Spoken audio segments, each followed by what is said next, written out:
যে আশা বা আকাঙ্ক্ষা বা আমাদের উদ্দেশ্য, ডেস্টিনেশন যাই বলেন না কেন, আমাদের উদ্দেশ্য একটাই, আল্লাহ সুবহানাহু ওয়া তাআলাকে রাজি খুশি করে ফাইনাল আমরা যেন জান্নাত যেতে পারি, এটা আমাদের মুখ্য উদ্দেশ্য। এত বড় যে আলোচনা সভা হচ্ছে কেন?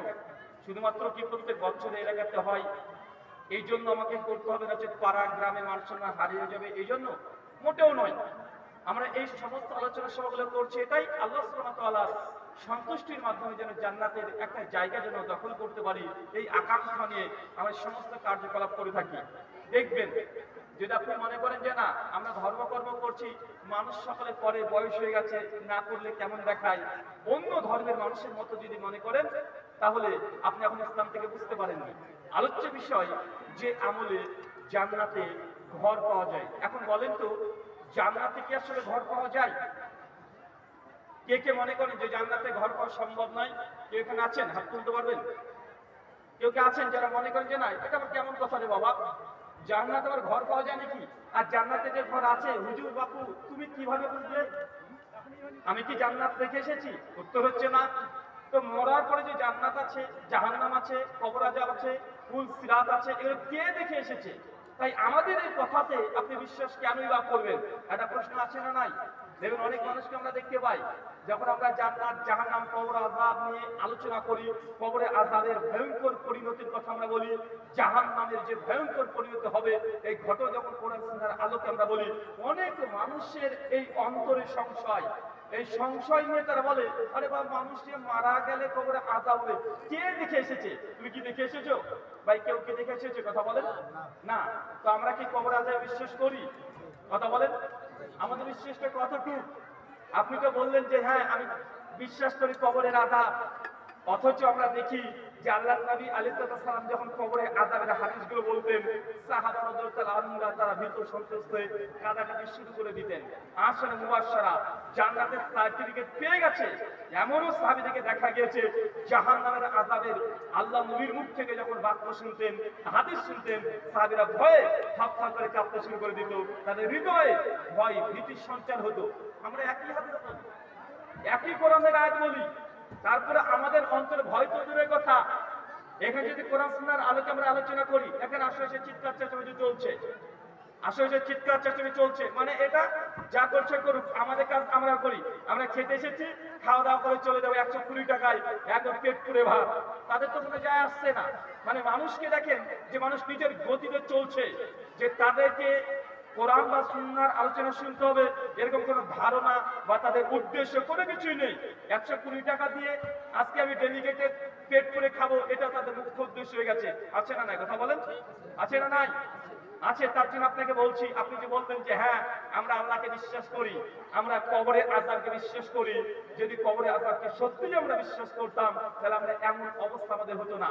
সহিহ বুখারী কিতাবুল কাফ হাদিস নাম্বার 6488 আল্লাহ নবী বলেন আমি মৃত্যুর পর কবরে আযাব, জান্নাত জাহান্নাম, পরকাল, পরমার্থিক জীবন যত ভয়ঙ্কর আমি নবী যা জানি, তোমরা যদি জানতে বেশি বেশি কাঁদতে কম কম ভাবতে।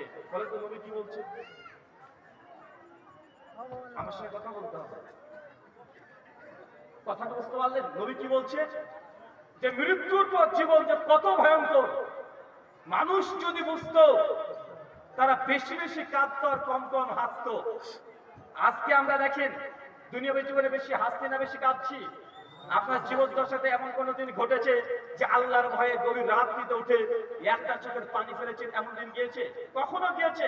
আপনার বয়স চাচা 60 বছর আপনার হয়ে গেল, 65 বছর পার হয়ে যাচ্ছে, 50 কভার করে দিয়েছেন 10 বছর আগে, একটা দিন আপনি আল্লাহর ভয়ে ভয়ে ভীত সন্ত্রস্ত হয়ে চোখের পানি একটা ফোঁটা পড়েছে এমন দিন কি আপনার গিয়েছে?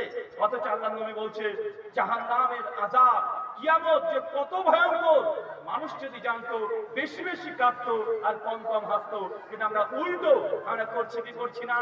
যখন আমরা কবরে আযাবের কথা বলি যে একখানা সাপ আছে ৭০ খানা মাথা, একবার ছবল মারবে ৭০ বছর ব্যথা পাবে, মানুষ তাহলে বলছে মনে কাকুরটা কি এটা রাচান না? কথা বলেন।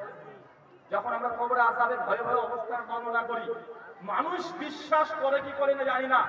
আমি একদিন আলোচনা করছি, আলোচনার শেষেই একজন যুবক চট করে দাঁড়িয়ে প্রশ্ন করছে যে নুরুল আমিন ভাই আপনি তো খুব চমৎকার আলোচনা করলেন, তবে আমার একটা প্রশ্ন আছে। আচ্ছা জি বলুন, কি প্রশ্ন? উনি তখন বলছেন যে ভাইজান দেখেন কবরের আযাবটা তো বিশ্বাস করি না। আমি অবাক হয়ে বললাম, কেন ভাইজান? উনি তখন বলছেন যে দেখেন কবরের আযাব প্রসঙ্গে হুজুররা যে হাদিসগুলো বলে যে কবরে আযাব হয়, এত ভয়ঙ্কর আযাব, ডান পাঁজরে হাত বাম পাঁজরের সঙ্গে লেগে যায়, ওই যে সাপে তাকে আঘাত করে, আর কত রকমের আযাব তাকে দেওয়া হয়। কিন্তু আমার ছোট থেকেই অভ্যাস, আমার খুব শখ আমি কবরের আযাব দেখবো।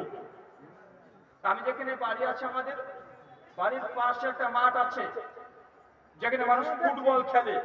আমরা ছোট অবস্থা থেকে সে মাঠে ফুটবল খেলি, আর ফুটবল ময়দানের পাশেই একটা কবরস্থান, গোরস্থান আছে। তো মাঝে মধ্যে যখন আমরা জোরে করে ফুটবলটা মেরে দিই, তো তাৎক্ষণিক দেখি বলটা গড়তে গড়তে গিয়ে ওই কবরস্থানের মধ্যে তথা কবরের মধ্যে পড়ে যায়। আমাদের যতগুলো বন্ধু আছে কেউ ভয়ে কবরের মধ্যে গিয়ে ওই বলটাকে পড়াতে যায় না, কিন্তু আমার ইচ্ছা, আমার খুব চেষ্টা যে না, যে কোনো মূল্যে আমি কবরের আযাব দেখবো। তো ছোট থেকে যখন কেউ কবরে নামে না, আমি নিচে কবরে ঝাঁপ দিয়ে নেমে পড়ি এবং বলটাকে তুলি। তোলার সময় এবং কবরের দিকে তাকিয়ে দেখি কই কবরে আযাব তো দেখা যায় না। হুজুরা কত কত কোরআনের কথা বলে, আমি তো আযাব তো দেখতে পাচ্ছি না, শুধু কিছু হাড় পড়ে আছে, কয়েকটা পিঁপড়া গড়াগড়ি খাই, কোনো আযাব তো দেখা যায় না। অতএব আমি ভাই, আমি কবরের আযাবকে বিশ্বাস করি না। ভাই আমার মানুষ আছে না নাই? আছে না ভাইজান? মুখে বলছে বিশ্বাস করি, কিন্তু হৃদয়ে অন্তরে নিগুড় বিশ্বাস, নিষ্কলুষ বিশ্বাস, নিরন্তর বিশ্বাস এটা আমাদের অন্তরে নেই। তো যুবক যখন বললো তাকে সহজ একটা উত্তর, বা আপনারা স্বপ্ন দেখেন। এই ভাই এত জোরে কেন রে ভাই? কাকে ফোন করছো? হয়নি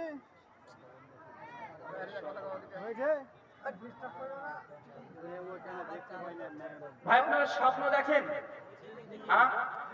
আচ্ছা কে কে স্বপ্ন দেখেন একটু হাত তোলেন তো। আরো এই কত স্বপ্ন দেখেন? এবার টাকা পয়সা যাচ্ছে আপনাদের কাছে, মানে হাত তুলে তো আপনাদের এত অলসতা। আচ্ছা নামান, আমার আলোচনাতে গজল পাবেন না, আমার আলোচনাতে সুর পাবেন না, টোন পাবেন না। এই যে কাটা কাটা কথাগুলো বলছি, এগুলো আমার আলোচনা। ইনশাআল্লাহ আমার পরে এবং আমার আগে শেখ মাসেক তারা কোরআন শোনার কথাগুলো সুন্দরভাবে কোকিল কণ্ঠে তারা আলোচনা করে দিয়ে গেছেন। মাঝখানে একটু সাদা মাটা খসখসে আলোচনা শোনেন, আমার আলোচনাতে কোনো সুর বা গজল কিছুই পাবেন না, এই কাটা কাটা কথাগুলো পাবেন কোরআন হাদিসের আলোকে। তার জন্য ভাবিয়েন না হুজুর কি আবার ওয়াজি কেন শুরু করছে না, কখন ওয়াজ শুরু করবে। মানে এক জায়গায় আলোচনাতে গিয়েছি, তো প্রায় আধা ঘন্টা 40 মিনিট আলোচনা হয়ে গেছে, আমি কথা বলে চলে যাচ্ছি এইভাবে কোরআন হাদিসের কথা। মানুষ হচ্ছে কি ব্যাপার, হুজুর তো এখনো ওয়াজ শুরু করলো না, কখন শুরু করবে অপেক্ষায় আছে। মানে যখন আমি একটা গজল দিয়ে শুরু করব বা একটা টান ধরবো মা গো বাবা গো করে, তখন ভাববে মানুষের না এবার ওয়াজ শুরু হচ্ছে। মানে মানুষের ধারণা এটা হয়ে গেছে। তাই আগে থেকে আপনাদের কাছে অনুরোধ করছি যে আপনি ঘন্টা যদি বসে থাকেন, তারপর একটা কবিতাও বলবো না, একটা গজলও বলবো না, আর আমার সুরও আসবে না। এই কাটা কাটা কথাগুলো, এগুলো আমাদের আলোচনা। তার জন্য মানসিক প্রস্তুতি যেটা, ওটা নিয়ে বসে থাকেন, খামাখা অপেক্ষায় বসে থাকেন না। আচ্ছা স্বপ্ন আমরা তো দেখি, তাই না ভাইজান? আচ্ছা স্বপ্নতে কখনো মিষ্টি খেয়েছেন? স্বপ্নতে কোনো খাবার খেয়েছেন? আচ্ছা কোনো ব্যক্তি যদি স্বপ্নতে মিষ্টি খায়, তো স্বপ্নের মিষ্টি ওটা খেতে কেমন লাগে? ঝাল? কথা বলেন। আরে বাপ কথা বলবে বা, স্বপ্নের মিষ্টি খেতে কেমন লাগবে? মিষ্টি তো লাগবে নাকি? ঝাল লাগবে, টক লাগবে, নোনতা লাগবে? লাগবে না। আচ্ছা স্বপ্নে যে মিষ্টি খাচ্ছি ওটাও ঝাল লাগছে। বিজ্ঞান বা সায়েন্স আমাদেরকে বলছে মানুষ জ্ঞান অর্জন করে মাধ্যম হচ্ছে 5টা। কয়টা? আরো জোরে কয়টা? মানুষের জ্ঞান অর্জন করার মাধ্যম হচ্ছে 5টা। 1 চক্ষু, কর্ণ, নাসিকা, জিহ্বা আর ত্বক। যেমন একটা মানুষ জ্ঞান অর্জন কিভাবে করে, আপনি কোনো জিনিস দেখছেন, এটা কি দিয়ে দেখছেন? চোখ দিয়ে, দেখার মাধ্যমে জ্ঞান অর্জন করলেন। যে মানুষটা অন্ধ সে জ্ঞান অর্জন করে কি দিয়ে? কান দিয়ে শুনে শুনে।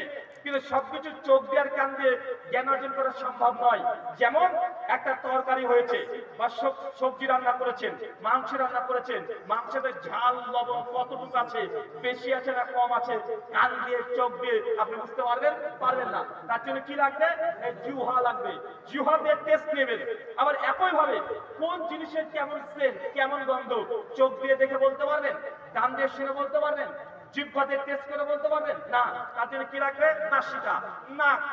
কোনটা গরম কোনটা ঠান্ডা, কোনটা ব্যথা পাচ্ছেন কোনটা ব্যথা পাচ্ছেন না, এটা চোখ কান নাসিকা দিয়ে বোঝা সম্ভব না। এটা বোঝার জন্য, জ্ঞান অর্জন করার জন্য লাগবে কি? এই ত্বক।